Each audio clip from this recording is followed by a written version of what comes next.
बाजरी वाळू घातली दारात 9-10 चिमण्या त्या बाजरीच्या दळणावर बसल्या. टप टप टप टप चमचा 2 चमचे त्या चिमण्यानं बाजरी खाल्ली आणि पोट भरल्यावर झाडाच्या फांद्यावर बेळक्यात जाऊन बसल्या. शेजारीन डबकं घेऊन जात होती गावखराला.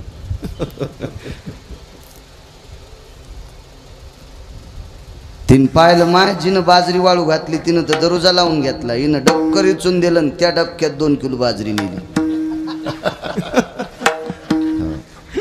सुनाल म्हणली जीजी तुम्ही तर सुन म्हणल्या आत्याबाई तुम्ही तर बाथरूमला गेलत्या. मोकाट्या बस काय तिच्याहून एवढा नांगर गुतला पुन्हा जाता येईल.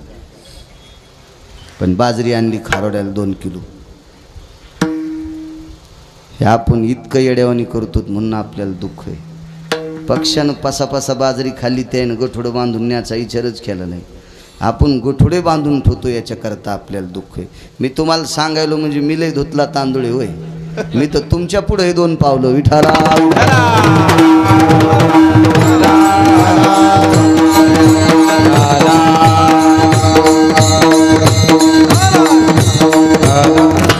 हेच आहे ना संसारात. माणूस सर्दीच्या गोळ्या घेतो सर्दी राहा म्हणून संध्या दुपाराचीचा खाते.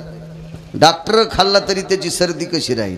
आपण पथ्य पाळतच नाहीत ना भानगडती म्हणून वाया हा संसार. नाथ बाबा म्हणले अत्यंत वाया आहे. हा साधा सोपा सरळ अभंगाचा अर्थ झालं कीर्तन.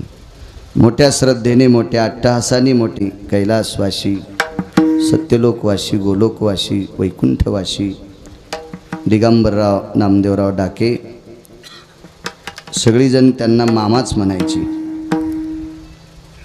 आदरणीय वैकुंठवासी डाके मामा हे विश्वात्म्यात विलीन झाले. उपजल्या पिंडा मरण सांगा ते या अनुषंगाने त्यांना इहलोकातली यात्रा सोडावं लागली. प्रत्येकाला जावं लागते. आयुष्याची मर्यादा संपली. ब्रह्मांडाच्या मालकानं दिलेला जो आयुष्याचा बॉन्ड होता महाराज तो बॉन्ड संपला. तारीख संपली. निघून जावं लागते. एक जणाने विचारलं ज्याला आयुष्य दिले त्याला कळत नाही यमाला कसं काय कळतं. त्याचंच तर नाव यम आहे. खात्यावर पैसे किती आहेत टाकणाऱ्याला कळत नाही पण ATM कार्ड मशीनमध्ये घातलं की फेकून देत आहे. 7,000 टाकलेस 2,000 खात्यावर येतं. त्या मशीनला कळतं याच्या खात्यावर किती पैसे आहेत. तसं यमाला कळतं याच्या खात्यावर आयुष्य किती आहे. एकालाच विचारलं का हो महाराज अशी यमाची संख्या किती आहे. म्हणलं मोजकी आहे माहिती. मग इतक्या माणसाचं आयुष्य जवळ आले त्यांना कसं कळते. पंढरपुरातला देव इतका चतुर आहे त्यानं प्रत्येक माणसासोबत 2 गडी ठेवलेत. चित्रगुप्त भय व्यालाक्षायाम गुप्तेषु भय सकल स्थिता चित्रांगदे भय सर्वानां गुप्तेषु फल जयो नाम. एकाचं नाव चित्र आहे एकाचं नाव गुप्त आहे. ते प्रत्येकाच्या खांद्यावर बसलेत.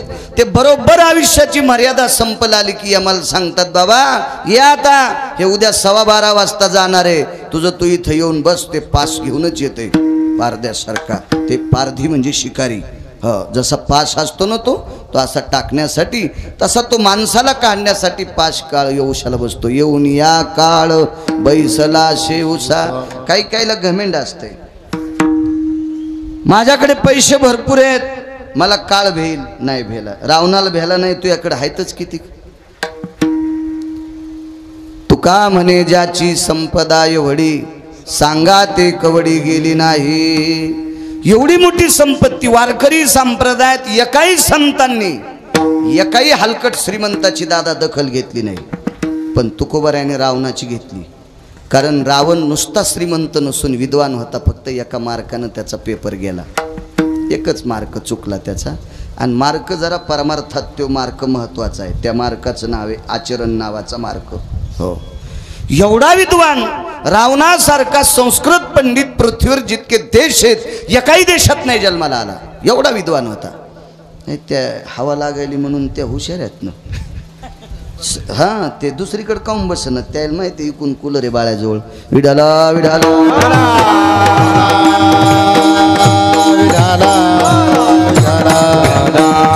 एवढा विद्वान रावण त्याच्या विद्वत्तेला पार नाही. त्याच्या विद्वत्तेला प्रसन्न होऊन भगवान शिवशंकरांनी सोन्याचं गाव त्याला दान दिलं, देऊन टाकलं. इतका विद्वान. श्रीमंतीची व्याख्या सांगायची तर जिथं तुकोबाराय आवाक्याच्या पलीकडे बोलतात त्या अर्थी त्याची श्रीमंती किती मोठी असेल. त्याचा परिवार सांगायचा झाला तर 80 सहस्र सुंदरा कामिनी माझी मुख्य राणी मंडोदरी. 80,000 बायका होत्या, 1 लाख पुरं होते, 1.25 लाख नातू होते. सासरे 80,000 होते. सासा नाहीच सांगता येणार महाराज. सासा कशा सांगता येतील? ज्याच्या जावायनं एकट्यानं 80,000 केल्या, मग रावणाचा सासरा 4-4, 10-10 तर करीतच असेल ना. म्हणून सासरे सांगता येते 80,000, बायका 80,000, पण सासा किती असतील अजून आकडा नाही सापडला मला. सापडलं पुन्हा कधी योग आला तर सांगेल कीर्तनात. एवढा मोठा श्रीमंत, त्याला दुपारा हाणलंय, त्याला दुपारा हाणलंय. तर आपल्याकडे श्रीमंती आहेच किती, किती श्रीमंती असं. सप्ताह चालू होता एक मोठा, आणि त्या सप्त्यामध्ये 10-15 हजार लोक रोजचे जेवत होते. येऊन या काळ बैसला शिवसा. 10-15 हजार माणसं रोजचे जेवायचे. सप्ताह 50 वर्षापूर्वीचा असेल. आता काय, आता लय मोठाले सप्ते, फक्त सप्त्याची खोली नाही, रुंदी जास्त आहे. आणि विहिरीमध्ये पाणी किती परस आहे असं सांगितलं जायचं. ईद भरण गुडघ्या इतकं पाणी, त्यानं पाटाभर मका नाही झोपायची. 3.5 परस पाणी, 4 परस पाणी, दादा 5 परस पाणी. ज्या विहिरीची खोली जास्त आहे तिला किंमत आहे. रुंदीला काय करतात ते, घन 70 फूट रुंद आहे पण तीच भरच पाणी आहे, त्याला नाही. तशी रुंदी वाढली नुसती, खोली वाढायला पाहिजे. 10-15 हजार माणसं सप्ताहात जेवायला. निष्ठावंत लोक होते, सात्विक सदाचारी होते. आता 1-1 लाख लोक सप्त्यात जेवत असतील, पण ते सप्त्या करणाऱ्यानं पैसे कुठून आणलेत हे पहिले तपासायला पाहिजे. ज्याचे दुकानं दारूचे 14, देशी दारूचे ज्याला 14 दुकान आहेत, आणि त्यानं सप्ताह केला. आणि प्रत्येक कीर्तन म्हणला करबुनला कायच सप्ताह केला, कायच दानशूर आहेत. सगळ्या कीर्तन करायच्या बायका पटापटाच मेल्या.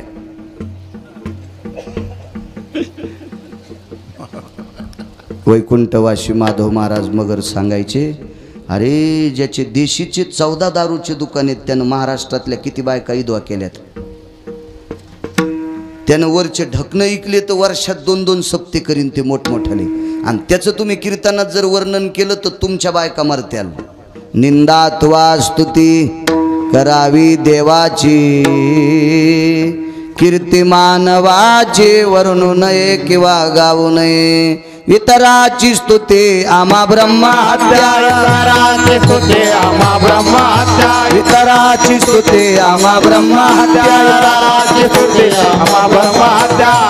त्या एका पांडुरंगा, पांडुरंगा एका वाचून या पांडुरंगा. एकाची स्तुती आम्हा ब्रह्मा हत्या, एका त्या पांडुरंगा वाचून या, एका पांडुरंगा वाचून या. अनेकाची स्तुती आम्हा ब्रह्मा हत्या, एका वाचून या, एका पांडुरंगा वाचून या. रोजही कधी कधी नालायकाला चोंबाळावं लागतंय, पण मर्यादेत चोंबाळायचं. जेवताना लोणचं किती घेते, एखादी फोड. पण जितकं वरण तेवढं वाटी भरून लोणचं घेतलं, सर्दी होईल न, सुंबळ्या इतकं खात नसते. करायचं वर्णन बुका लावतो म्हणून का कौरव बी त्याला चोंभाळायचं. त्यानं केलेलं पाप आपल्या बोखंडीवर बसत असते. तो काळ होता निष्ठावंत लोक, स्वातंत्र्याच्या मागे पुढचा काळ, त्या काळात चालत असलेला तो सप्ताह. त्या सप्त्यातला 3रा दिवस येऊन या काळ बैसला शिवसा सांगतोय. सोडच नाही काळान चांगल्या चांगल्या. 3ऱ्या दिवशीचा सप्ताह, 3ऱ्या दिवशीचे कीर्तनकार 10-10:30 वाजता आले. कीर्तनकार गाथ्याचं भजन 11-11:30 सुरू झालं. ते कीर्तनकार महाराज गाथा भजनात उभे होते. डुलून नाचून गाथ्याचं भजन केलं. त्याच पंक्तीला पंक्ती बसल्याबरोबर मंडपातच ते जेवायला बसले. जुनी माणसं चांगली होती, अधिकारी होती, निष्पाप माणसं होती. जेवली पंक्तीला ती. पाकिटं घेऊन हॉटेलला जेवत नव्हते ते. जेवावं लागेल ना, आपण जर दुसऱ्या राज्यात गेलो, कुठं यात्रेत गेलो तर खावं लागेल. आपली का सासरवाडी आहे का तिथं? पण आता इथं पाकिट दिलं, जाता जाता पाथरीत जर बाळू जेवला तर नाही अंगावर झोपीत भिताड पडायचं काय का नाही. इथल्या बायका जीव घालीत नाहीत का? जी बाईची चप्पल पाहायला भेटत नाही ती बाई भाताव तुपवाडी ती. आपण खाला पाहिजे नि इथं खाल पाहिजे. ते सात्विकतेचं लक्षण आहे. मग ते महाराज आले, त्यांनी गाथ्याचं भजन केलं, पंक्तीला जेवायला बसले, हरिपाठ सुरू झाला. तोपर्यंत आचार्य आला. आचार्य तिथंच होता पण बैठकीत आला आणि सप्ताह कमिटीला सांगितलं, दादा, अण्णा, काका, भाऊ, नाना, जिजा, ऐका म्हणे, उद्याचा साबुदाणा भिजवायचा का जिलेबीचं पीठ भिजवायचं? तर सप्ताह कमिटीतला यजमान फार हुशार होते. ते म्हणले, अरे माळखरी आचार्य आहेस तू, तुला डोकं नाही? उद्या जर एकादशी असेल तर साबुदाणा भिजव आणि दशमी असेल तर जिलेबीला पीठ लाव. तीच अडचण आहे म्हणे तात्या. काय झालंय, दोन पंचांगकर्त्यानं चूक केली. एकाने एकादशी उद्याची टाकली आणि एकाने परवाची टाकली. स्मार्त आणि भागवत असेल तर आपण भागवत धरतो वारकरी, पण स्मार्त नाही, भागवत नाही. एकानं सरळ उद्याची टाकली आणि एकानं परवाची टाकली. म्हणून तुम्ही मला बोलताना याच्याकरता मी तुमची आज्ञा घ्यायलो. महाराज विद्वान होते, त्या दिवशी कीर्तनकार विद्वान होते, विद्वान. महाराजांना सांगितलं, महाराज एकादशी उद्याची धरायची का परवाची? म्हणले 8 दिवस झालं माझ्याही डोक्यात घोळ फिरायलाय, उद्याची धराव का परवाची. माणसानं निमूटपणे म्हणलं पाहिजे, दादा हे आपल्याला कळत नाही. हो, आणि जी गोष्ट कळत नाही ती अंगावर घेतली की उगच गंडल येतं ना. मग ते गंडल 18-15 दिवसाला फुटलं की 2-2 महिने धोत्र खराब करीत. गंडलं का सोपे असतात का? ते गळ्याला आल्यावर मान फिरू दे ना, बगलात आल्यावर हात फिरू दे ना, आणि मांडीला आल्यावर बसू दे ना. कुठलेच गंडलं कामाचे नाहीत.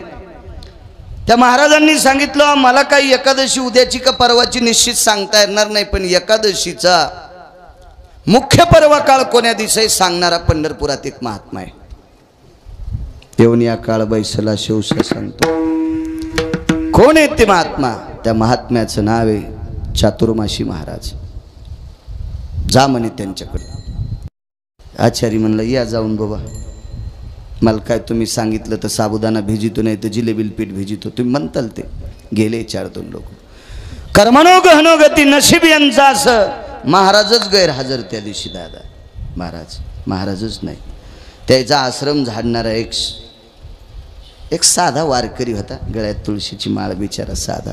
आश्रमाची झाडझूड करायचा, महाराजांचं भजन कीर्तन ऐकायचा, सतरंजा झटकवायचा, काय जे वाट्याला येईन ते काम करायचा, आणि जे भेटेल ते कळणा, कोंडा, आंबड्या वगैरे तिथं तो खायचा.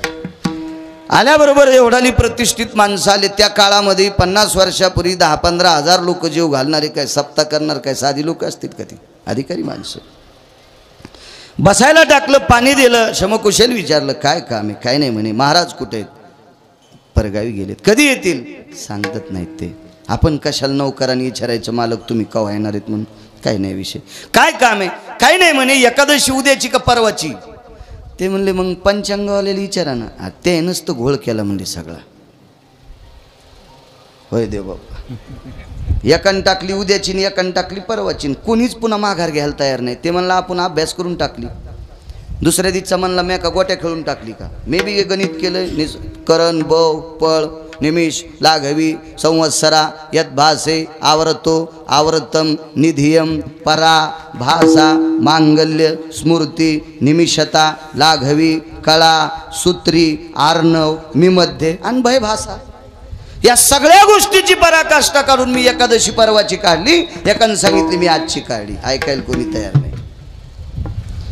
मग तुमचा विश्वास कोणावर आहे? चातुर्मासी महाराज सांगतील त्या दिवशी एकादशी आम्ही धरू. वैकुंठवासी वक्ते बाबा सांगायचे हा निर्वाळा. मग आमचे महाराज सांगतील त्या दिवशी तुम्ही एकादशी धरताल का? हो. मग नसू द्या, तुमचं काम झालं. कसं काय झालं म्हणले काम? इथं सांगायला कोणी एकादशी कोण दिवशी धरायची म्हणून? अहो, हे आमच्या महाराजाचं कुत्र सांगतंय एकादशी केव्हा धरायची. काय डोकं खराब झालं का म्हणले याचं? आमचा विश्वास महाराजावर आणि हे म्हणतोय कुत्र सांगतंय. अहो दादा, राग मानू नका. मी गरीब माणूस आहे, झाडून काढणार आहे. असं समजू नका मी मूर्ख आहे म्हणून. पण आमच्या महाराजावर तुमचा विश्वास आहे ना, मग आमचे महाराज पंचांग पाहत नाहीत, कॅलेंडर पाहत नाहीत, कोणाला विचारित नाहीत. ज्या दिवशी कुत्र सकाळी 3 वाजता भाकर खात नाही त्या दिवशी महाराज एकादश धरते. अरे म्हणले अवघडच पुढे.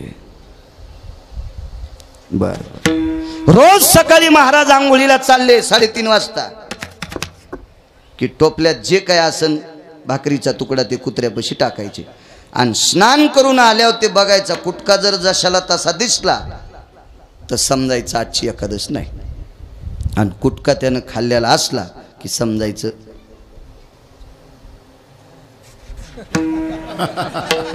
आले जाग्या विठाला विठाला विठाला विठाला.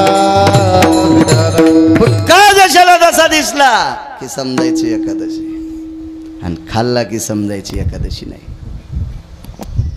काय ताकद असेल त्या सप्त्यातला वाद मिटीला कुत्र्याने. चातुर्माशी महाराजांचा अधिकारी इतका मोठा. हनुमानदादा शेवटच्या टप्प्यामध्ये ते थकले. संध्याकाळची वेळ आहे, तहान लागली. शिष्याला जोरात आवाज द्यावा इतका सुद्धा तोंडातून आवाज निघून गेला आणि तोंड कोरडं पडलं. देवा तहान लागली रे. 10:30 वाजता शेजारती होत होती. आता स्वामी सुखे निद्रा करा गोपाळा, आपुलाले मनोरथ जातो आपुल्या स्थळा. शेजारती व्हायची. मग शेजारती झालं करत असताना अंगावरचे सगळे हारगिर देवाच्या काढून घ्यायचे. एक शेज टाकायची, त्या शेजेचे मंत्र म्हणायचे. निद्रा भयो शयन स्थितायाम जगदानंद कंद पतयो, प्रमुख रुक्मिणी प्रमुख पांडुरंग देवतायां शय्यारूढो तल्पकम आह्वानांच प्रियतान्न मम. देवा तुम्हाला झोपण्यासाठी पुष्पाची शेज केलेली आहे, आपण झोपून घ्या. मंत्र म्हणायचं काम ब्राह्मणाचं. आणि देवाच्या पुढे एक तांब्यात त्याच्यावर फुलपात्र, आणि त्या फुलपात्रामध्ये 2-3 मंजूळ ठेवत होते, तुळशीची मंजूळ, आणि किलूप लावायची, निघून जायचे. दुसऱ्या दिवशी सकाळी ते काका आले, पाहते तर तांब्यात अर्धा तांब्या पाणी आहे आणि एकही मंजूळ नाही. गेल्या 2-3 पिढ्यात असं कधी झालंच नव्हतं. हनुमंत दादा त्या ब्राह्मणाने विचार केला, पुजाऱ्यानं, असं कसं झालं असेल महाराज.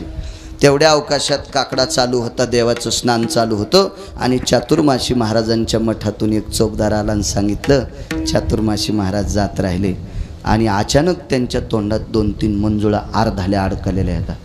त्यावेळेला पुजाऱ्यानं सांगितलं, मी फुलपात्रात ठेवलेल्या मंजुळा ते पाणी फुलपात्रात टाकलं, फुलपात्रानं चातुर्माशी महाराजाला पाणी विटेवरच्या मालकाने पाजलं आणि मंजुळा तोंडात अडकल्या. दृष्टांत संपला.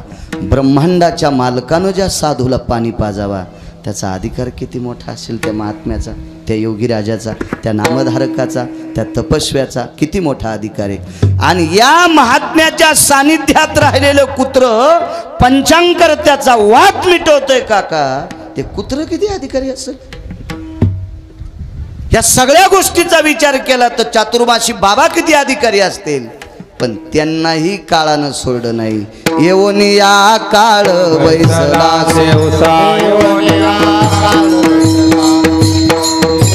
काळ वैसला सेवसा, जागी तो से कैसा डोले आता, जागी तो से कैसा डोले आता, जागी तो से कैसा डोले आता.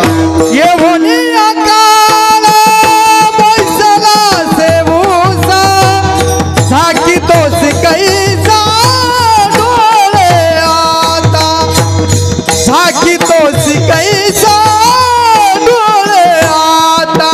येवनिया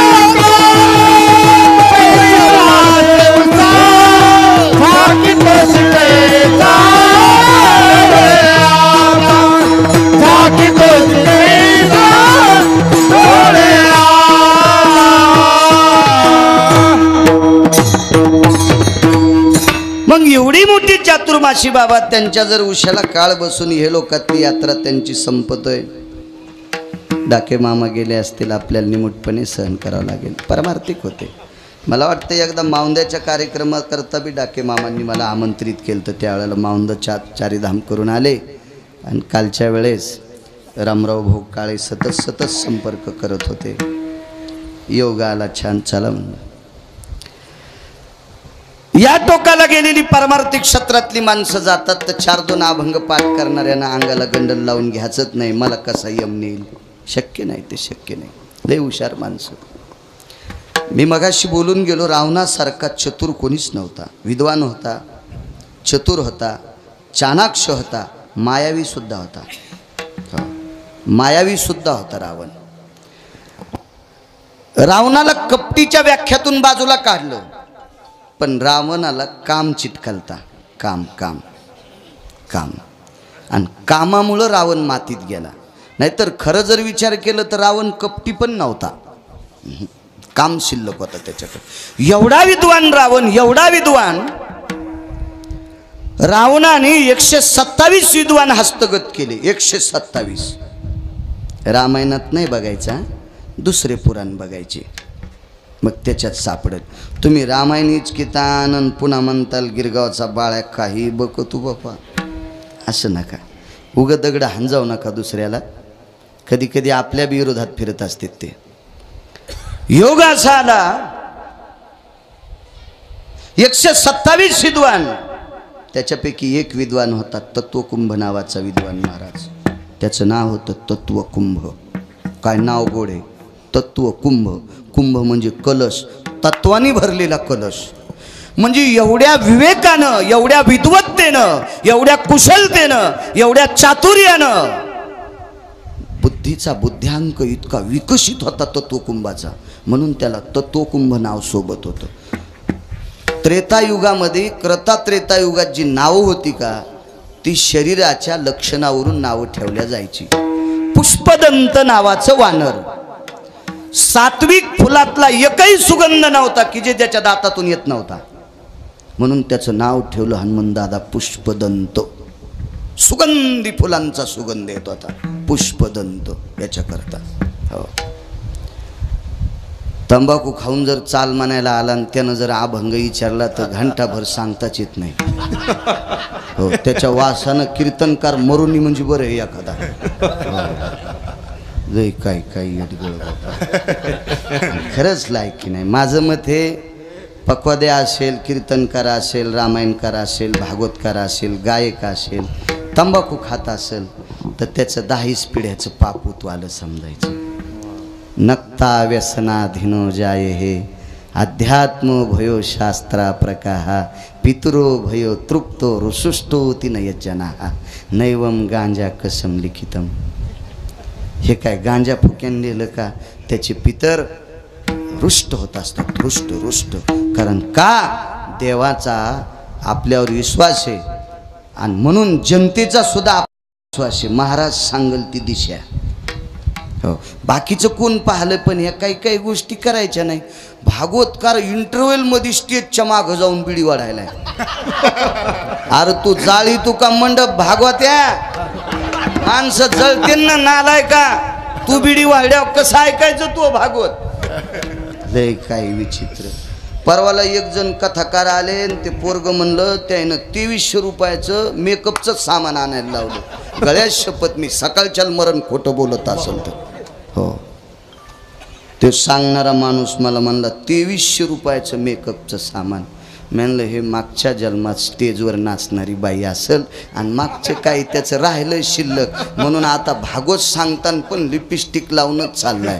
वक्ते बाबा सांगायचे, दर्पणो भयस्थिती पुरुषास्तते वच एकम मिथ्यात्रियो द्विविधा भयभासा नैवम दर्पणो अर्चिता. फार काय झालं तर 3 आरशा पुढे जावा पुरुषानं. माणूस जर दिवसात 20 बाऱ्या भिंगा पुढे जात असेल तर समजायचं त्याच्यात बाईचा अंश आहे. विठाला विठाला.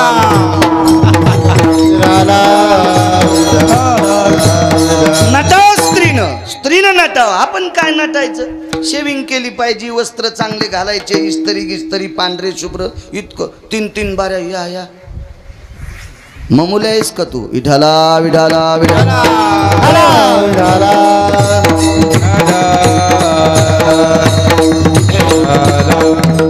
विद्वान तत्वकुंभ रावणानं हस्तगत केला. रावणानं त्याच्या हाताने दादा 14 विमानं तयार करून घेतले. 14. आता वरी किती असतील काका त्याचं काय मेळ नाही. लय मोठ्या कंपनीचे मला वाटतं स्पाईजेट, एअर इंडिया असे लय मोठी नावं असतात. आपल्याला काही इंग्रजी येत नाही. बसायचा योग आला तुमच्या पैशामुळं. माणसानं खरं बोललं पाहिजे आहे का नाही. आपली विमान पुसायची लायकी नव्हती.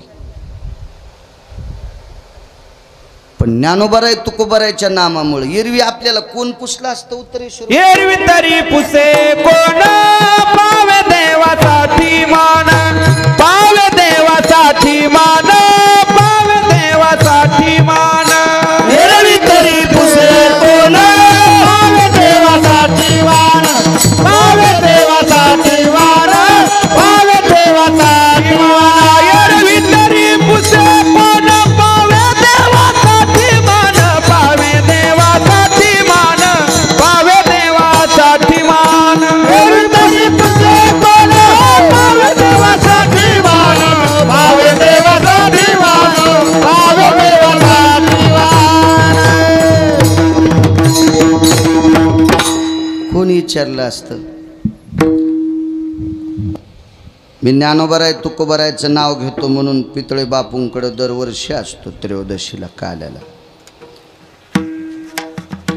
हनुमंतदादा मी कलेक्टर झालो असतो तर पाय कोण पडलं असतं. सुटकेत दिली असती, खालून म्हणले असते कलेक्टर या सही कर, घे इतके पैसे, पण कर सही या फॉर्मवर असं म्हणले असते. पाय कोण पडलं असतं नाही. म्हणून एकाही वारकऱ्यांना असं म्हणायचं नाही मी लय विद्वान आहे म्हणून लोक पाया पडते. तू याच्यातून बाजूला सरक, तुला बायको पण थुतरीत आणीन. कोणी विचारत असतं आपल्याला एरवी तरी पुशे कोण पावे देवासाठी मान. देवासाठी मला खुर्ची आहे, देवासाठी मला तुम्ही पुढे बसलात. नाही तर कोणी विचारलं असतं. लय लोळायले श्रीमंत त्याला गोचडं चिटकनत अंगाला विठाला विठाला विठाला विठाला.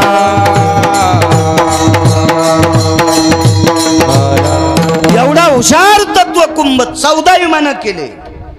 3 विमानाचे नाव सांगतो. 11 घरी गेल्यावर पहा. एका विमानाचं नाव आहे पुष्पक विमान. हे अधिकारी लोकांना घेऊन जाते. कोण अधिकारी? स्वर्गाला सरळ जाणारी लोक. त्याच्यापैकी एकादशीच्या पुण्याईवर रुक्मांगद नावाचा राजा सदेह वैकुंठाला गेला. पुरीसह राजा वैकुंठी गेला, पुरीसह राजा वैकुंठी गेला.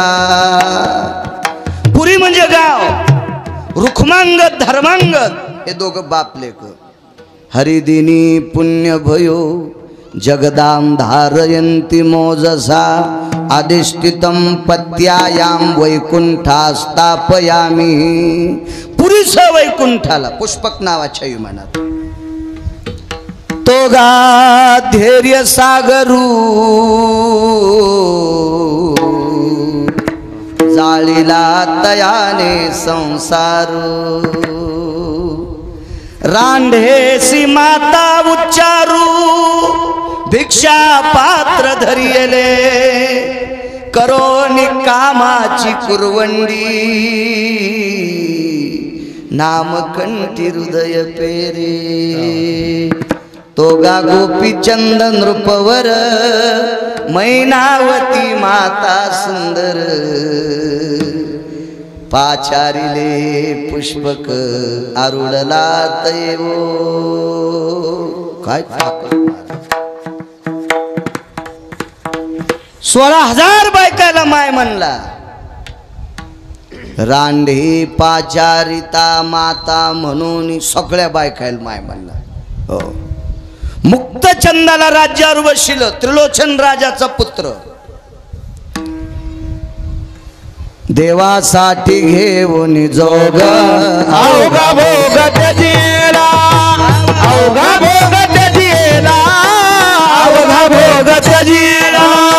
देवासाठी घेऊन जोग अवघा भोग त्याला, अवघा भोग त्याला, अवघा भोग देवासाठी घेऊन जोग अवघा भोग त्याला.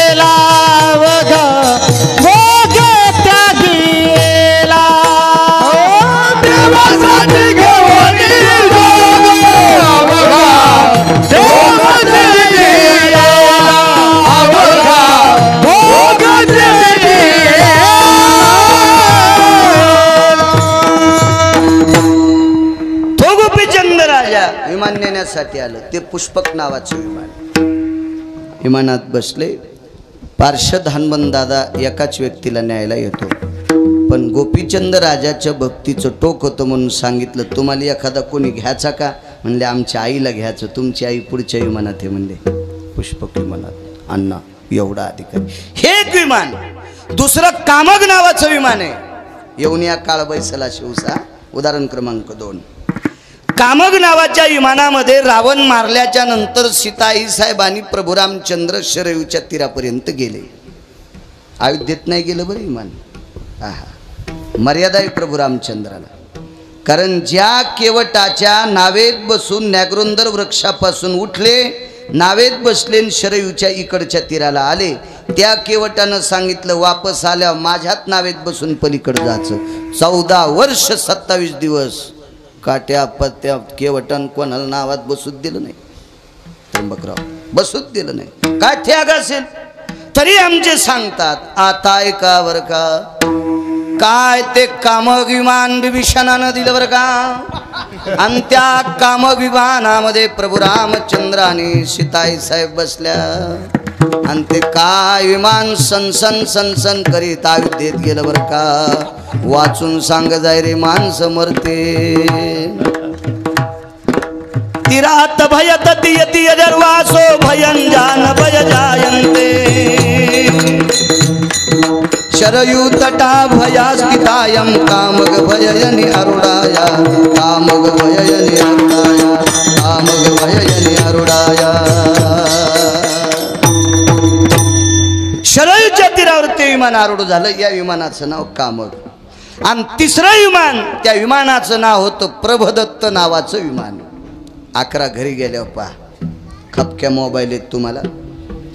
त्या मोबाईलवर असं इचकिलं पुराण की ते तुम्हाला दाखवतं ते विमान. दुसरं चीज कायले तुम्ही पण ते कसं दिसल आहे का नाही. चांगलं इचकायचं. लय काळ गोड आलाय. एकाही भजनी मंडळीला महाराजाला अभंग विचारायचं काम पडत नाही बाबा. बटन दाबल्या बरोबर सगळी गाथे संतांचे त्या मोबाईलमध्ये लोड आहे. मयात नाही तर म्हणा माझ्या याच्यात 10-5 आपले बस झाले आपल्या कामापुरते. आणि मला काही चाल म्हणायची नाही ना बुवा, आहे का नाही रवी बुवा. त्याच्यामुळं आपल्याला काय, आपल्याला जे पाठ आहे तो घ्यायचा का. तिथून तशी सूचना येत नाही ना हेच घे म्हणून. हो तशी सूचना आल्या म्हणून तुझ्या म्हाताऱ्यालाच कीर्तन करायला लाव, मी ऐकायला येतो. विठाला विठाला विठाला.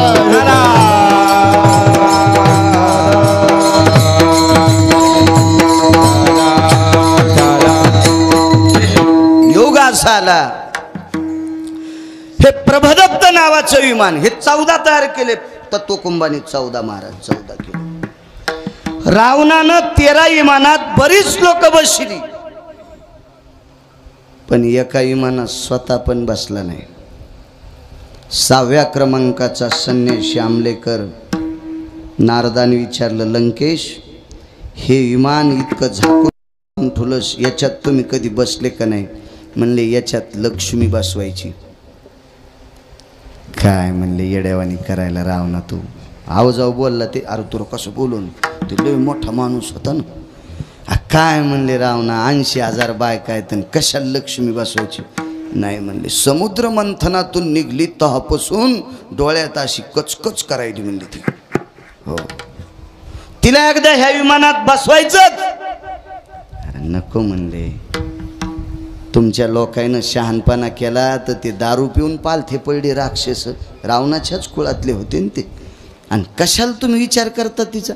नाही म्हणे इच्छाच आहे तिचेच पाय या विमानाला लावायचे, अन्यथा कोणी बसू द्यायचं नाही. आणि योग आला दादा.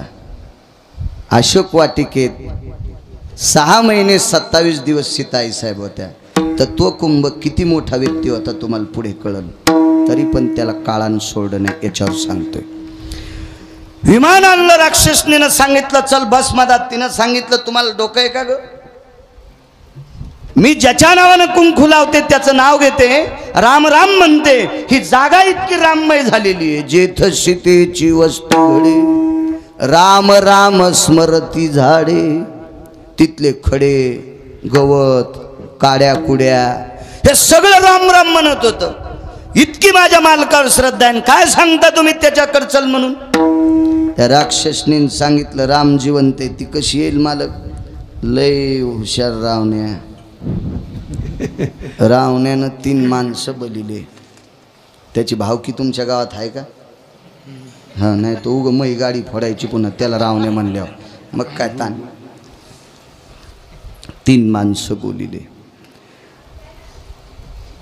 एकामध्ये मानवी पुतळ्याचा शिल्पकार होता, हुबेहूब रामाचा चेहरा तयार केला, पण रावणाच्या मनात बसून. दुसरा होता, त्यानं ते पुतळा चेहरा तयार करत असताना त्या डोक्यात नारळ घातलं. नारळ आपण फोडतो का नारळ? तुम्ही बघा, कोणतंही नारळाची सगळी शेंडी काढा, 2 टिपके गवस देतात डोळ्याचे, 2 टिपके. हे क्रतात्रेतायुगाच्या अगोदर नव्हते. एक पुराणातले 2 श्लोक सांगतात आणि वैकुंठवासी माधव महाराज मगर सांगतात. हो, भांगाऱ्या भुंगाऱ्यानं सांगितलेलं ऐकील नाही पाहिजे, अधिकारी माणसाची साक्षी असते. हो, कीर्तन शक्यतो पाहुणी ग्रंथ करावे कीर्तन, मग भीती वाटत नसते. ज्याच्या खिशात 1-2 लाख रुपये आहेत का, दिरे 20 किलो गुळ, आणि 150च घेऊन गेला म्हणला आणि 15 किलो गुळ द्या, हानीन न तोंड आहे का नाही? कसं शक्य? ही पुराणातली बादशाह लोक होती. ती माधव महाराज मगर म्हणजे पुराणातलं एवढं मोठं सखोल रत्न होते. मला असं वाटतंय असं जन्माला येणे आता शिल्लक आहे. विठाला विठाला विठाला.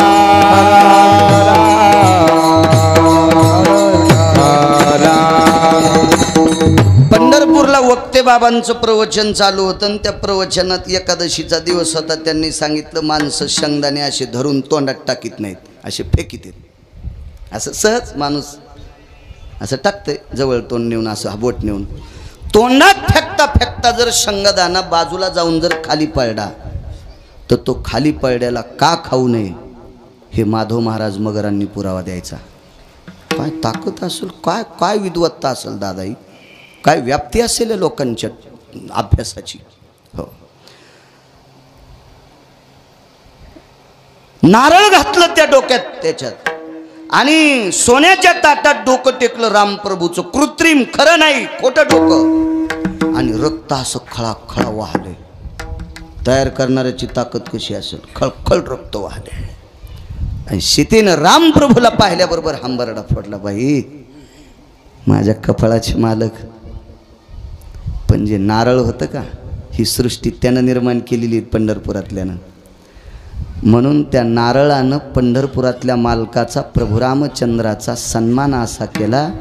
त्या नारळाला ह्या जिथं डोळे तयार केले ते का डोळे त्या चेहऱ्याला, त्या जागेवर 2 डोळे तयार झाले आतून नारळाला, आणि एका डोळ्यातून 2 थेंब पाणी आलं.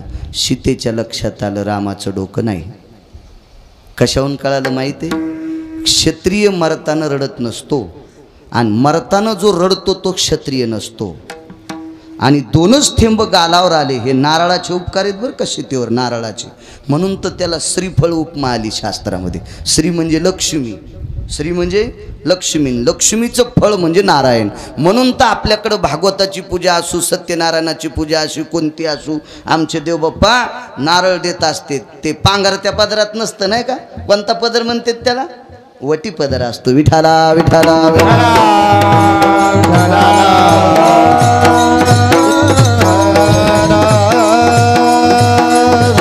म्हणून त्याला श्रीफळ नाव पडलं. श्रीफळ. अजून 2 कारण आहेत श्रीफळ नाव का, पण कशाला सगळ्या गोळ्या एकखट्या घेतल्यावर रिॲक्शन येत असते. म्हणून शहाण्या डॉक्टरने एकच गोळी दिली पाहिजे. घाम येईल तो ऊन आहे, पुन्हा घाम याचा असो. योग असा आला. डोकं पाहिल्याबरोबर राक्षसने सांगितलं आता तुला बसायला काय हरकत नाही. नाही म्हणे, शंका आहे माझी. अगं काय शंका घेती, हुबेहूब रक्त पडायला लागले. असा माणूसच कोणी नाही, तो राम आहे.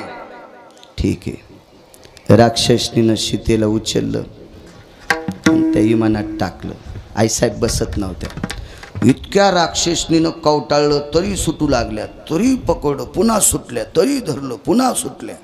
शेवटी राक्षसनीची ताकद मोठी झाली आणि इतक्या हव्यासानं सीतेला उचलीत असताना त्रिजटा रडू लागली.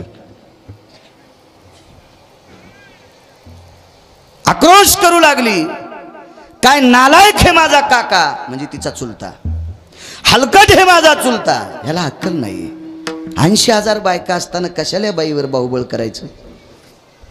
रडू लागली. आणि विमानात सीता बसली की खत खत खत खत खत खत त्रिजटा हसली. ही त्रिजटा खुर्चीसाठी भजन करणाऱ्या भजनेची पोरगी होती. आपण बी त्याची आधी येत, आपण बी पाकिटासाठीच करतो ना. आपण कुठं लगेच त्याचे चुलतेचे, आपण बी आपण त्याच्यासाठीच करतो ना.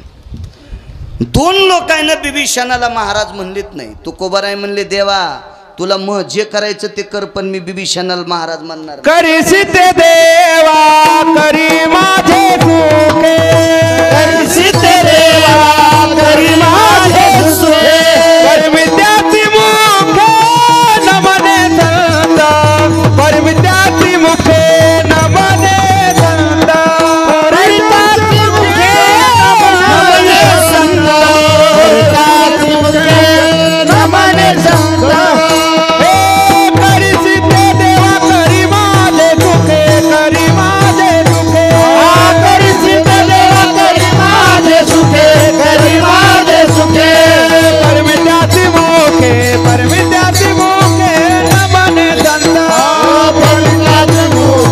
परमित्याची मुखे नमने संत.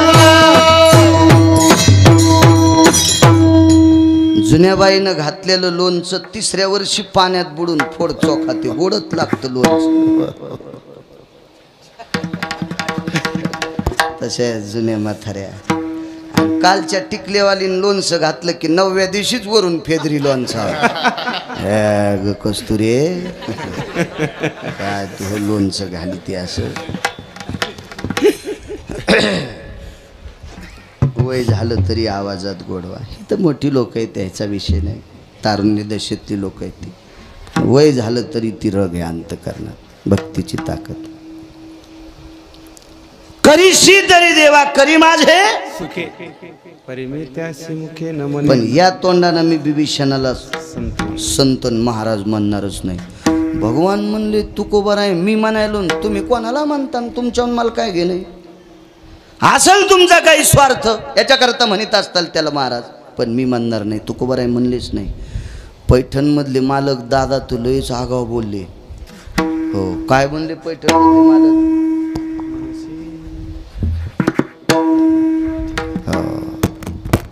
खाली येऊन बोलले पैठणमधले मालक बिभीषणाला. खाली येऊन मनशी बिभीषण शहाणा परितो महामूर्ख जाना,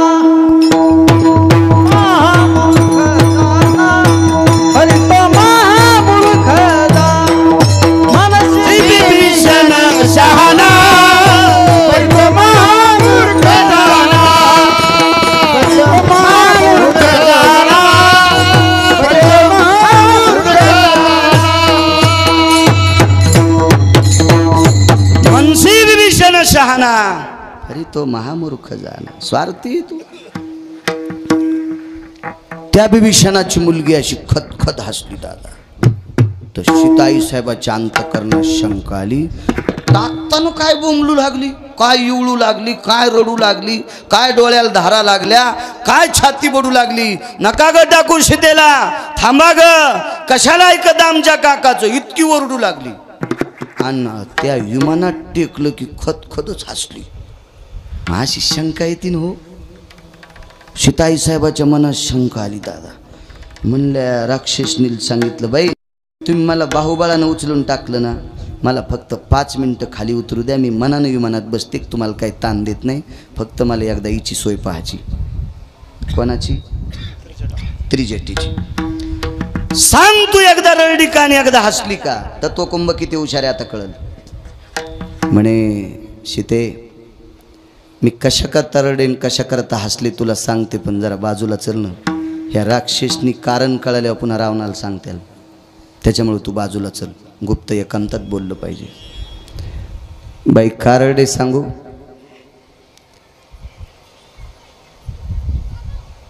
ज्याला असं प्रत्यक्ष रक्त अंगातून निघत होतं, कापलेल्या डोक्यातून, डोळ्याच्यातून पाण्याचे थेंब आले. अशी मला शंका आली की खरंच रामाचं डोकं असेल. आणि रामप्रभूला तुझ्या मालकाला जर माझ्या काकानं खरंच मारलं असेल तर तुला जिंकायला काय वेळ लागत नाही. इतका विचित्र आहे माझा काका. अगं माझ्या काकानं भक्तीच्या बळावर ज्याचं भजन केलं त्याची बायकोच मागितली होती, शंकराची पत्नी, आणि दिल ती शिवजीनं. पण पोरग हुशार शिवजीचं. हो, ते मानतात ना तुम्ही 10 दिवस, त्याच्या पुढं पती खेळतात पुन्हा. हो, हे साधच समजित शिवजीच्या त्या पोराला. यायला वाटतंय आमचा बाब्याचे कांत्यो, त्याच्या जवळ पती खेळणं काय काय. अरे त्यानं रावणाच्या मुसक्या आवडल्यात तर तू झोपीत कष्टपीठीन ते जरा हिशोबात राहत जा. लोकांना पैसे द्यायचे आणि त्या पैशाच्या बळावर गणपती पुढं पती खेळतात. झोपीत भिताड पडन अंगाव. याचा अर्थ अख्खं जीवन मातीत जाईल. सामान्य गणपती आणि त्या गणपती बाप्पानं आईला सोडिलं. फार हुशार होते, फार हुशार तात्विक. मग एवढा माझा काका विचित्र आहे. सीते तुला हस्तगत करूच शकत नाही कोणी. कशाला बोलती बाई. अगं जगाला निर्माण करारा हाडा मासाचा कुंभार, कुलाल हाडाचा बाप चाढाचा, अखंड मडके घडी तोरे. हे 3.5 हाताचे गाडगे तयार करायचा कुंभार, सत्यलोकाचा मालक विधाता, भक्तीच्या बळावर माझ्या काकानं देवध्वाला ठुला. देवपूजा करायला होतो ब्रह्मदेव. चतुराननो भयो प्रातार विनियोग यत् प्रातोर षोडशोपचारे विनियोगेन पंचोपचारे सप्तसागरं हवानांज प्रियतान्नमः पंचगंगा हवानांज प्रियतान्नमः रत्नोदक भयस्थितो चंदनंज महत्पुण्यं पवित्र पापनाशनाक्षदंज महत्पुण्यं पवित्र पापनाशना. हे मंत्र म्हणण्यासाठी ब्रह्मदेव ठुलाय माझ्या काकानं. ए जगाला प्रकाश देणारा दिनपती दिवे लावायला आहे. जगाला प्रकाश देणारा निशापती त्याचं कूलर आहे कूलर. विंझणे वारीतसे निशापती. निशापती म्हणजे चंद्र, कुलार इंधन म्हणजे वारं. वारं घालित इतका माझा काकार गेले. तुला हस्तगत करायला काय लागतंय म्हणून रडत होते ग. बरं ठीक आहे जाऊ दे, तुझं माझ्यावर प्रेम आहे. रडत होती, हसली का. मला काही क्षणात कळालं राम जिवंत आहेत. पागलीस का ग तू, तुला अक्कल आहे. मला टाकत असताना रडती आणि मी विमानात बसल्याबरोबर तुला कळते माझे राम जिवंत आहेत. कोण सांगितलं तुला. वसकावून बोलल्या सीताई साहेब महाराज. तर त्रिजटा हुशार होती, म्हणले बाई दटू नकोस ना मला, मी खोटं कसं बोलू. ज्या विमानात तू बसलीस का त्या विमानाची अशी खासियत आहे, या विमानाला विधवा स्त्रीचा पाय लागला की विमान जळून जाते.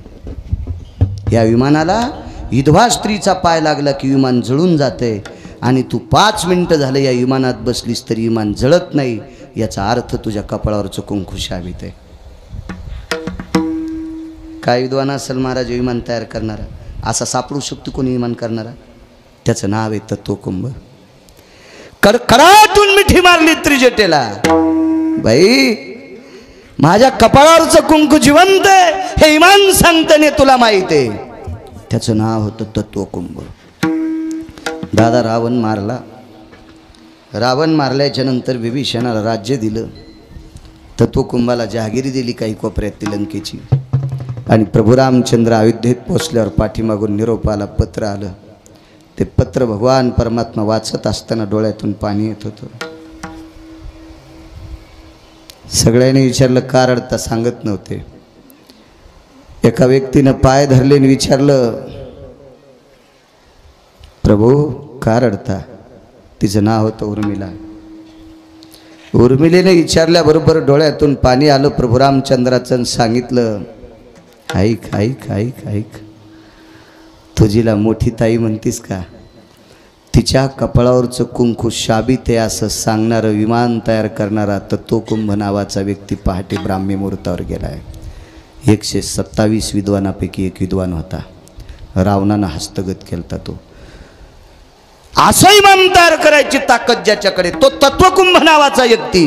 त्याच्या सुद्धा उशाला येऊन या काळ बैसला येऊन या काळ बैसला येऊन या काळ बैसला सेव येऊन या काळ बैसला राखी तोचे कैसा डोळे आता राखी तोचे कैसा डोळे आता राखी तोचे यवनिया काळ बैसला सेवसा अजूनिया कैसा डोळे झाकी अजूनिया कैसा डोळे झाकी अजूनिया कैसा डोळे झाकी येऊनिया काळ बैसला सेवसा राखी तोचे कैसा डोळे आता राखी तोचे कैसा डोळे आता राखी तोचे कैसा डोळे आता येऊन या काळ बैसला सेवसा झाकी तो शिकैसा डोळे आता. किती मोठा तत्वकुंभ, ज्याच्या बुद्धीचं टोक तपासित असताना विधात्याकडे तराजू नाही असा एवढा अधिकारी तत्वकुंभ जर जाऊ शकतो, दादा आपली काय कथा आहे.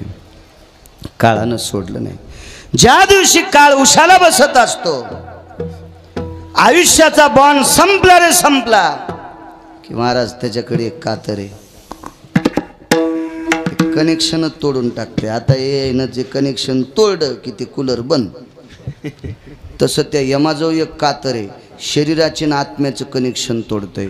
तुटला आयुष्याचा दोरा, आयुष्याचा दोरा तुटला आयुष्याचा दोरा आयुष्याचा दोरा येरवा उगा पसारा येरवा उगा पसारा हिरवा उगा पसरा हिरवा उगा पसरा हिरवा उगा पसरा हिरवा हे तुटला आयुष्याचा दोरा येरवा उगा पसारा येरवा उगा पसारा येरवा उगा पसारा तुटला आयुष्याचा दोरा येरवा उगा पसारा येरवा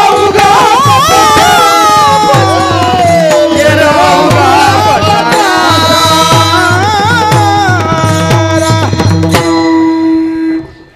आयुष्याची माळ तुटली की सगळा पसारा होत असतो. आत्मा शरीराच्या बाजूला गेला, याला प्रेत म्हणत असतात. आणि प्रेतात रूपांतर झालं की ज्याला त्याला घरी ठेवत नाहीत, त्याची जागा कुठे आहे? झाला प्रेत रूप शरीराचा बाबा लक्ष्मीला ठाव मशानीचा क्या बात आहे? लक्ष्मीला ठाव मशानीचा झाला प्रेत रूप शरीराचा बाबा लक्ष्मीला ठाव मशानीचा लक्ष्मीला ठाव मशानीचा झाला प्रेत रूप शरीराचा भाव. प्रेतात रूपांतर झालं की त्याला मळ्यात नेऊन पेटून देत असतात. हो. चांगल्या चांगल्याला पेटवावं लागलं.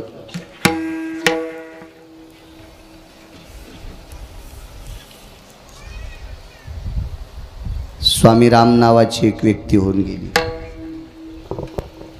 राम शास्त्री नावाची व्यक्ती वेगळी, पेशव्यांच्या काळातली व्यक्ती होती.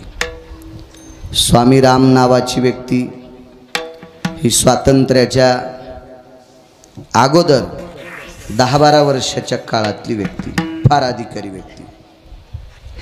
हे स्वामी राम नावाचे संन्यासी महात्मे नर्मदेच्या तीरावर अनुष्ठाना करता बसले.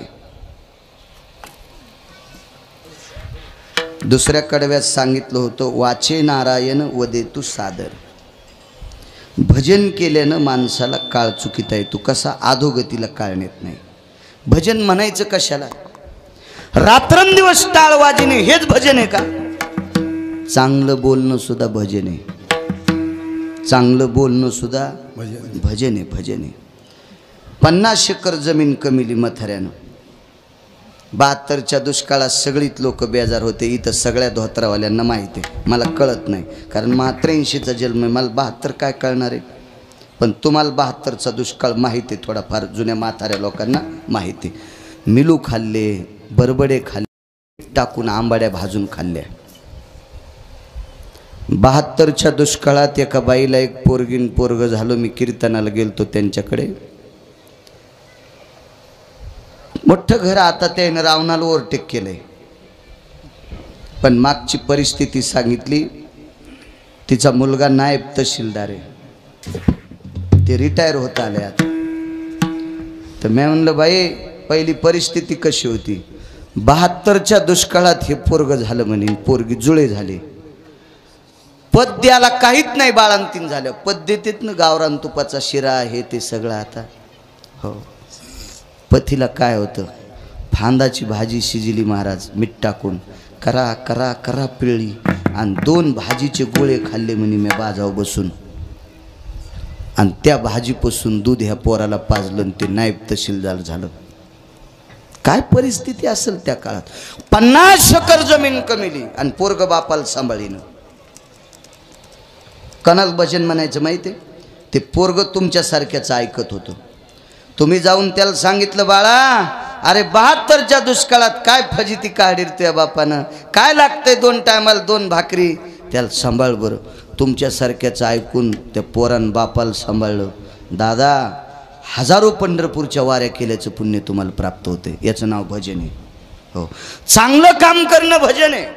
हो, मला वाटतंय चांगलं काम करताना बंद करून जर भजन केलं तर पंढरपुरातल्या मालकाला आवडत नाही. आवडत नाही, आवडत नाही, आवडत नाही. पांडे नावाचा राजा जनतेची सेवा न करता जप करायला बसला. ते हत्तीच्या जन्माला गेलं. बघा गजेंद्र व्याख्यान श्रीमद भागवतातलं, त्याचा मागचा जन्म हीच का, त्या गजेंद्राचा कोण होता माठीमागे, तो पांडे नावाचा राजा होता. प्रजेची सोय न करता ते जंगलात माळ घेऊन गेलं. म्हणून अगस्तीनं शाप दिला, बेट्या तू जनावराच्या लायकीचा आहेस, तू हत्तीच्या जन्माला पावशील. रामशास्त्री नावाची व्यक्ती बोलून गेलो मगाशी. पेशव्यांचे न्यायाधीश होते दादा, ते पेशव्यांचे न्यायाधीश होते. आणि काही काही निकालावर पेशव्यांच्या सह्या घ्यायच्या होत्या, शिक्के राजाची मुद्रा घ्यायची होती. आणि मग रामशास्त्री न्यायाधीश होते. रात्री न्यायाधीश होते आमच्या कीर्तनाला, ज्ञानेश्वर बरगंडे म्हणून. हो, न्यायाधीश होते. रात्रीचाच प्रसंग होता तो. रामशास्त्री गेले तर म्हणले अरे तुम्ही कधी आले. म्हणले 2 तासापूर्वी येऊन बसले. मंत्री, महामंत्री, सुमंत्री, राजाच्या खालचे लोक 2 तासापासून. अरे म्हणले 2 तास तुम्ही बसले तरी राजा तुम्हाला भेटत नाही, काय काम आहे. नाही म्हणले ते पूजा करायलेत. बरं 1 तास वाट पाहिली आणि शिपायाला सांगितलं 2 कपड्याची जोड घेऊन ये. आणलं त्यानं गथुडच. 1.5 तासाच्या नंतर बाहेर आले राजे. अरे काय कधी आले म्हणले. हे यायला 2.5 तास झाले, 2.5-3 तास, मलाही 1.5 तास झाले. बरं बरं, याच्यात काय आणलं, तुम्हीच सोडा म्हणले. सोड्याच्या नंतर 2 भगव्या लुंग्या, 2 भगवे फेटे आणि 2 भगवे उपरणे. म्हणले हे 2 माणसाचा संन्याशाचा पोशाख कोणाला, एक तुम्हाला आणि एक मला. या देशाचा प्रांताचा राजा जर प्रजेचे कामं सोडून देवधूत असेल तर त्यानं संन्यास घ्यावा. आणि माझ्यासारख्या न्यायाधीशाला जर तुमच्यासारख्या राजाची वाट पाहावी लागती त्याच्यापेक्षा मी संन्यास घ्यावा. कामासारखा परमार्थ दुसरा कुठलाच नाही. काम म्हणजे वासनं नाही, ज्याच्या वाट्याला जे काम आलंय ते काम भजन आहे. डॉक्टर जर पेशंट रात्री 2 वाजता तपासित असेल आणि त्या पेशंटचं पोट दुखत असेल किंवा एखादी डिलिव्हरी आली असेल, त्या मुलीला जर मुक्त केलं असेल, बाळाचा जन्म झाला, तिला दुःखातून मुक्त केलं, सुखरूप घरी पाठिलं, तर हजारो यज्ञ केल्याचं पुण्य त्या डॉक्टरला भेटते. त्याचंही भजनच आहे, भजनच आहे, भजनच आहे. हो, उलट काम करून भजन करायचं. कामामध्ये काम, काही म्हणा राम राम जाईल. ही ताकद आहे त्याच्यामध्ये. बऱ्याच लोकांना वाटतं मी भजन करतो म्हणजे मोठा, जाताना हरभरं दुसऱ्याच उपटायला आणि कुंटाला न दुसऱ्याचं इचकायला. काय तू भजन करण्यात अर्थ आहे जर दुसऱ्याची इचकीत असतील तर. विठाला विठाला विठाला.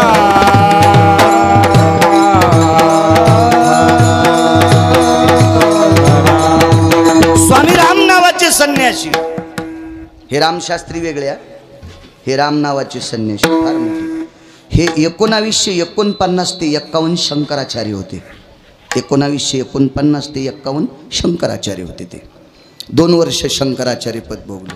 शेवटचा आता मुद्दा येऊन या काळ आपला टाईम बी होती, माणसं जेवायची तर हो हिशोबात आवरलं पाहिजे कीर्तनकारांना. पदाचा राजीनामा दिला. माझ्याकडे एवढे पैसे नाहीत तरी एक मुद्दा सांगतो तुम्हाला. 100 कोटी रुपये जर खर्चिले तर 1-2 बाऱ्या खासदार होता येते. अक्कल नसली तरी होता येते, पण पैसे तितके पाहिजे. पण 1000 कोटी रुपये जरी जवळ असले तरी शंकराचार्य होता येत नाही. कसं होता येईल महाराज? कसं ते पैशाने विकत भेटणारं पद नाही ना. हा गाढवायची मत पैशाने विकत भेटतील, नालायकायचे मत पैशाने विकत भेटतील, पण शंकराचार्य पैशाने होता येत असतं का? ज्यानं जीवनभर व्याभिचार केला त्याला उतरेश्वर वारकरी कसं होता येईल? एक मुद्दा सांगू का सोपा? बाल ब्रह्मचारी त्यालाच होता येते ज्यानं जीवनात लग्नच केलं नाही त्याला. संन्याशी लग्न करणाऱ्याला पण होता येते, संसार त्यागायचा आणि मग तो नुसता संन्याशी. पण बाल ब्रह्मचारी नाहीत म्हणतात त्याला, ज्याला जीवनात कामाचा संग नाही त्याला. तो त्या यादीत शंकराचार्यांच्या तो अधिकार लागेल ना दादा. आणि त्या शंकराचार्य पदाचा राजीनामा. आता कोणती बी पद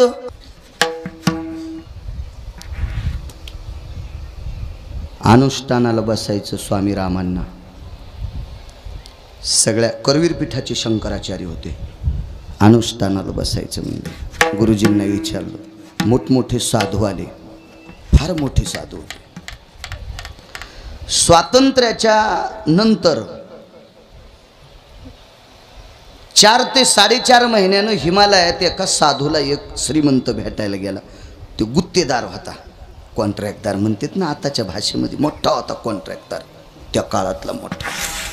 तर हिमालयाच्या पायथ्याला तपश्चर्या करायला बसलेल्या साधूला भेटायला तशा सस्त्याला 2 कोटी रुपये घेऊन गेलो. दिले त्या महात्म्याला 2 कोटी. त्या महात्म्यानं ते पैसे घेतले ना असे खाली आथरले, त्याच्यावर मांडी घालून बसलो. ते महाराज मांडी घालून बसल्यावर पुन्हा मांडीला 1-2 काड्या टोचल्या रे, दिले पैसे ढकलून. क्या लाया रे बोले तूने, इसका तो बिस्तर भी नहीं होता.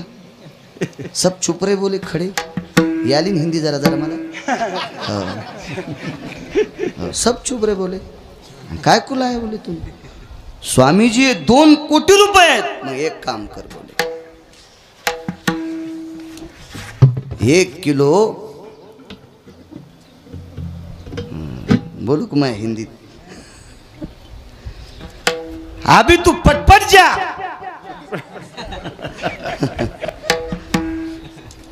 आणि 1 किलो सफरचंद बोले जल्दी घेऊन ये. ते म्हणला महाराज इथून चलत जायला 4 दिवस लागते, तर वापस यायला 4 दिवस, 8 दिवस लागते सफरचंद आणायला. आणि कसा जाऊ? महाराज म्हणले 2 कोटी रुपये मला दिलेस, आथरून केलं तर नरम लागणं, धुनीत टाकले तर शेक लागणं, आणि फळं आणायचे तर आणता येणं. मग माझ्या कामाचे काय ते फळं? काय कामाचे आहे पैसे? याला म्हणायचं विरक्त माणूस. हो, कशाला विरक्त? कसं? दुसऱ्याचा लाईट शॉर्ट झालेला 1 जणांनी फेकून द्याला बाहेर. शॉर्ट झालेला लाईट यानं पुढचं काच फोडलं आणि मागचं ते असतं ना ॲल्युमिनियमचं खिशात टाकून घरी नेलं. मी म्हणलं कशाला ते?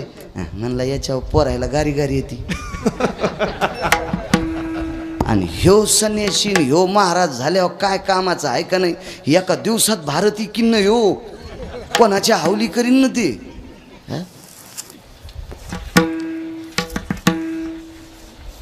ही सगळी संन्यासी अनुष्ठानाच्या वरदहस्त करता आले. आशीर्वाद द्यावा लागतो अनुष्ठानात. सगळे आशीर्वाद द्यायला डोक्यावर हात टेकला निघून गेले.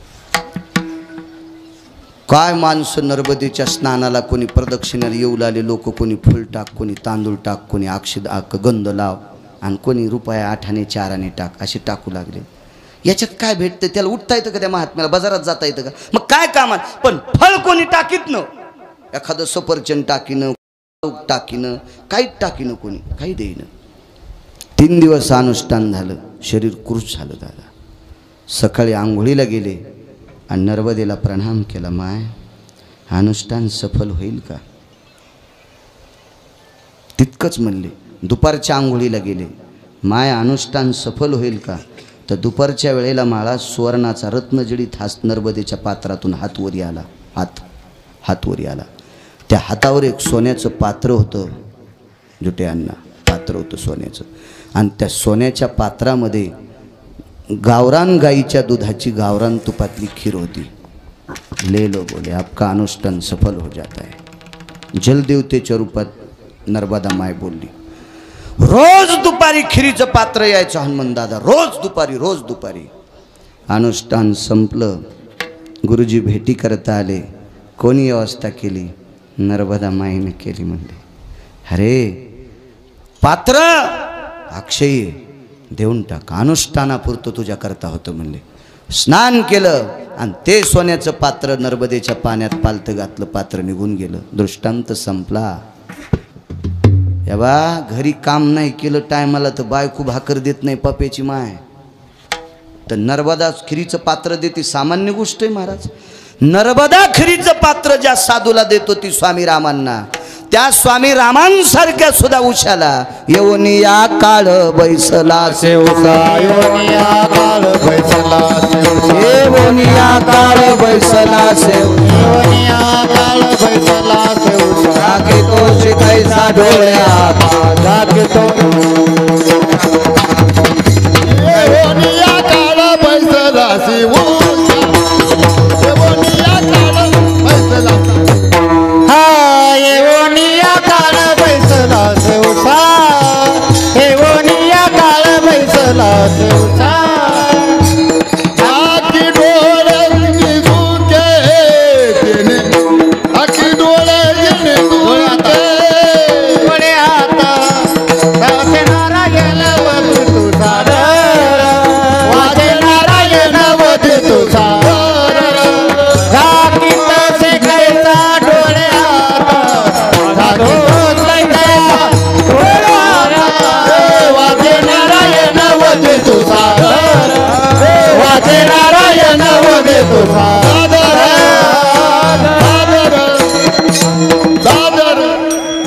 किती मोठे असतील लोक नाही सोडत काळानं. 5 मिनिटं शिल्लक आहे माझा वेळ.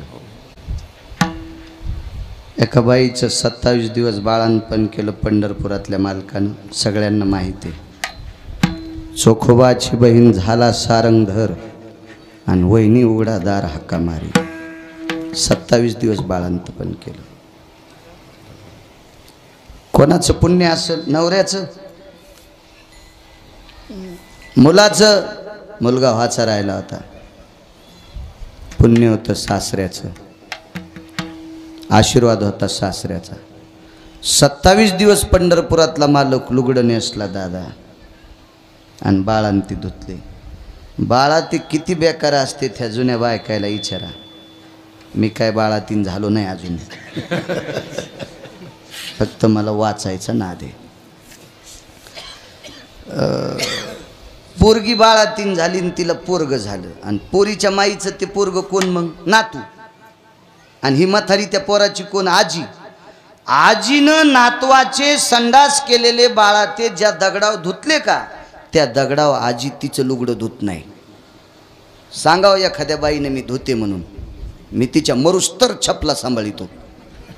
हो, म्हणजे नातवाचे बाळाते ज्या दगडावर धुतले का, त्या दगडावर आजी स्वतःचं लुगडं धुत नाही. मला माहीत होतं आमच्या मसुबाच्या डावाला करपराव बायका धुणं धुवायला जात होत्या.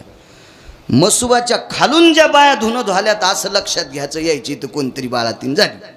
वरी धूत देत नव्हत्या. बायाले कुरकुर करीत होत्या. माले देवलसनी हे मोठी निर्मळे, खाली मरावण खाली खपावून अशा कडा कडा बोट मोडीत होत्या बाया. काय काय म्हणून जिच्या घरी बाळांतीन झाली का त्या खाली धुणं धुत होत्या. हो, इतके बाळांते घाण. त्याचे हात किती पवित्र असतील मालकाचे.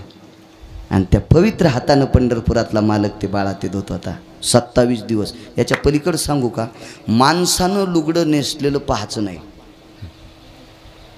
हो, पाहायचं नाही. निषेध सांगितलं. किती निषेध. एकदा पंढरपुरातल्या मालकाला लुगडं नेसावं लागलं एका म्हाताऱ्याला मारायसाठी. त्या म्हाताऱ्याचं नाव पितामह भीष्माचार्य. हो, लुगडं नेसला, लोक शिखंडी झाला.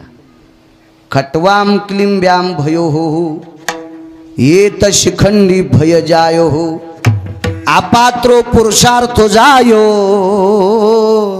द्वापारे च दर्शयामि स्थितां द्वापारे च भयानां अंबरा भय कामिनी स्वरूपा नटा भयस्ततेव च जगदानंद कंदपतये नमः.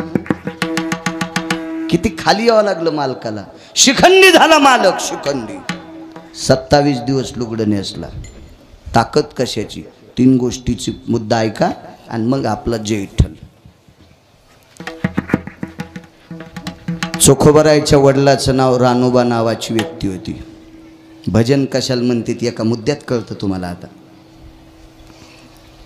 बाईनं मालकाची सेवा करणं भजन, मुलांना आईवडिलाची सेवा करणं भजन, घरातल्या सगळ्या तरुण लोकांना घरातल्या म्हाताऱ्या माणसाची सेवा करणं भजन. हो, बाई मालकाला नीट बोलत नसल आणि सोहळ्यात जात असेल तर समजायचं चुडेलीन फिरायली. गळ्या शपथ मला पाप लागन मी जर खोटं बोलत असेल तर. हो, महाराज घरी आल्यावर काजू बदाम टाकून दूध देते आणि पप्प्याचा बाप चहा करा म्हणल्यावर म्हणली सकाळीच प्यालता ना.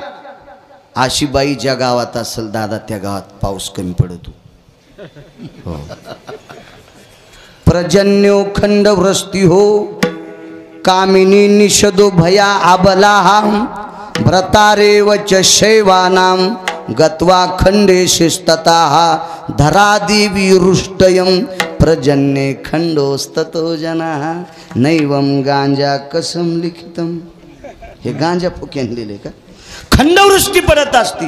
मालकावर श्रद्धा कमी असणारी स्त्री ज्या भागात आहे त्या भागात बाईचा सर्वात मोठा आपला देव नवरा आहे. मुलाचा सर्वात मोठा देव आपले आई वडील आहेत. मायबाप केवळ काशी तिने न जावे तीर्थाशी.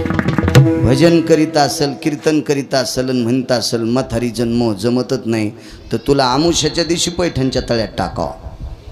निदान तुला खाल्ल्यावर झिंगे बोंबील तरी सुधरतील. विठाला विठाला म्हातारे झाले वडील, थकलं शरीर, आंघोळ घालायचे. चोखोबार आहे वडिलाला आंघोळ फुकट नाही काम करीत दादा देव. येडा आहे का तो? आंघोळ घालायचे असे हाताला धरून मध्ये न्यायचे, धोत्र स्वतः नेसवायचे, बाजीवर नेऊन बसवायचे. पण शेवटचा टप्पा इतका बिकट झाला, कपड्यातच बाथरूम झाली. हातपाय चलनत आवाज दिला, चोखा कशाला भजन म्हणायचं बघा. जी बाबा ये मा इकडं. चोखा उद्यापासून मला खाण्याचा आग्रह करी जाऊ नको रे. आता जाता येत नाही बाथरूमला, लघवीला, संडासला आणि तू बळच खाऊ घालतो रे. पाय न धोतर भरलं. मग काळजी करू नका म्हणे बाबा. उचललं वडिलाला, घराच्या मागं दगड होता त्याच्यावर टेकलं आणि एका हातानं वडील धरले आणि एका हातानं पाणी टाकायचं. हे सगळं खरं झालं. हात तर 2च आहेत. एका हातानं डोकं धरलं, खांदा धरला आणि एका हातानं महाराज पाणी टाकायचं. पण कमरेचा गुढा सोडून कंबर धुईन कोण? आता हात तर 3 नाहीत. तसेच बसले 5 मिनटं.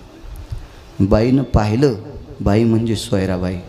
बघितलं, आलादी आल्या. बांगड्या वाजू दिल्या नाही हातातल्या, पाय वाजू दिले नाही. काय? काही नाही म्हणे लक्ष्मी, बाबाची कंबर धुवायची. मी धुते ना, तू सुनेस. सुनाला सासऱ्याची कंबर कशी धुता येईल? आतापर्यंत कोणी धुतली नाही ना. आणि मी तुला काम कसं सांगू? माझी आई जर जिवंत असती ना सोयरा, माझ्या आईनं पाणी टाकलं असतं आणि मी बाबाची कंबर धुतली असती. माझी आई आधी गेली ग. दुसरी एक गोष्ट आहे ग सोयरा, माणसाच्या 2 स्त्रिया कंबर धुत असतात, एक बायको आणि दुसरी मुलगी. मुलीला बापासाठी काय लाज वाटत असते? मुलगी बाप आहे तो, तिनं काय लाजायचं? पण लक्ष्मी 500 कोसावर माझी बहीण आहे मेहुणा राजामध्ये विदर्भात बुलढाणा जिल्ह्यात. आणि आई माझी देवाघरी गेली.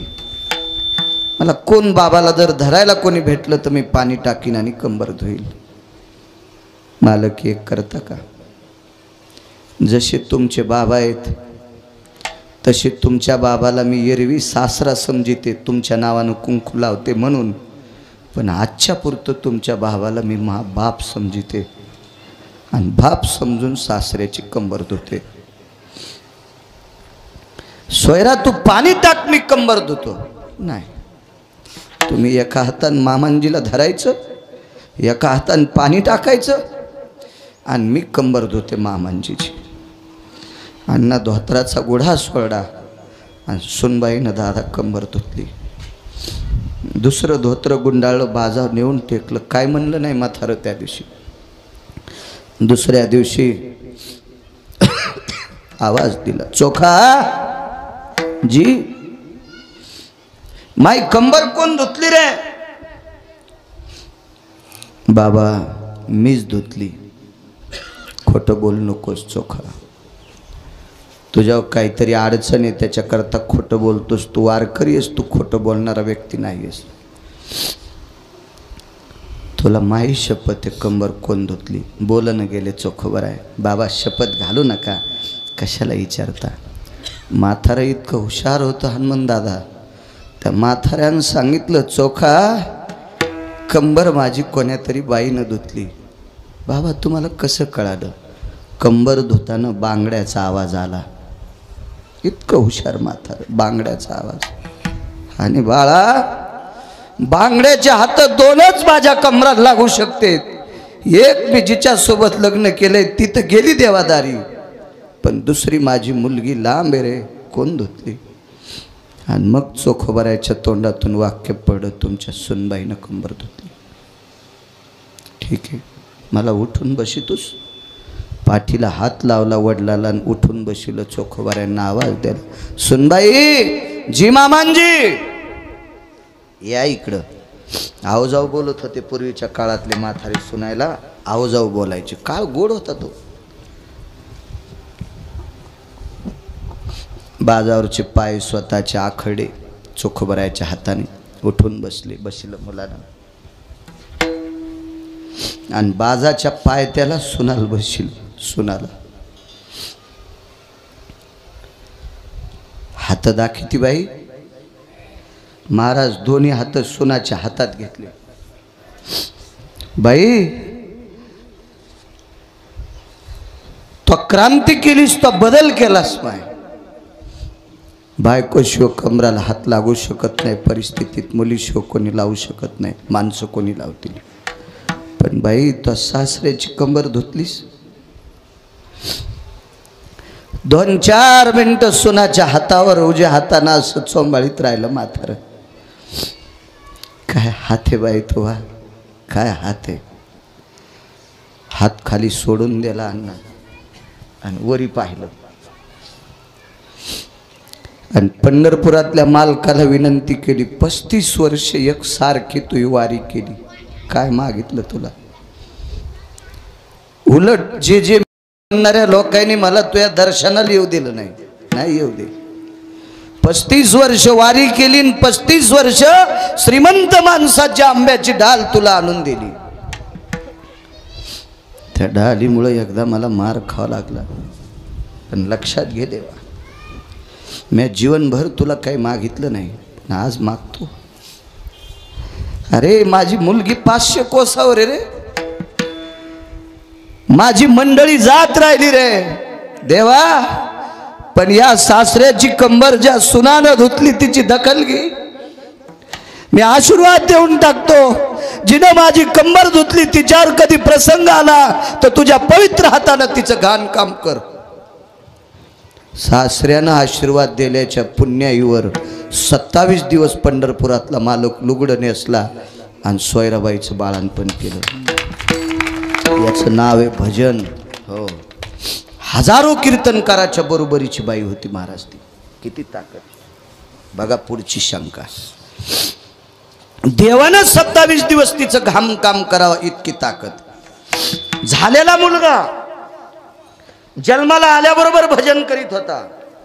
उपजताची कर्म मेळा वाचे विठ्ठल सावळा. ही चोखोबराच्या मुलात ताकद, ही पत्नीत ताकद. आणि चोखोबराच्या आस्ती विठ्ठल म्हणायच्या.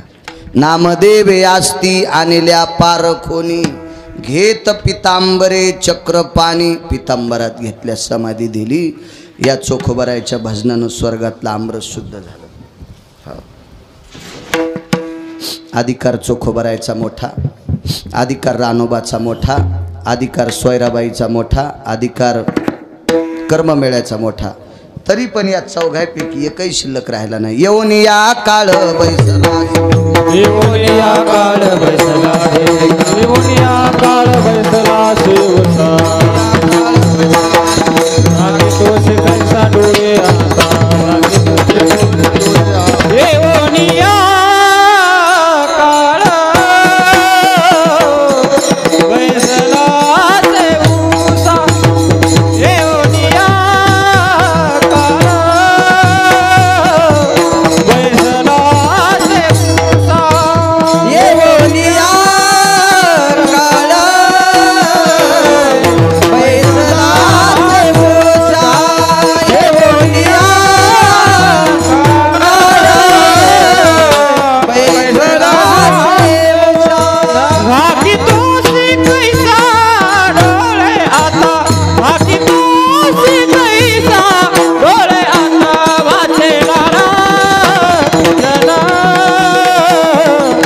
वदे तूता, वाचेनारा वदे तूता. भागी तोसी कैसा डोळे आता, भागी तोसी कैसा डोळे आता. वाचेनारा वदे तूता, वाचेनारा वदे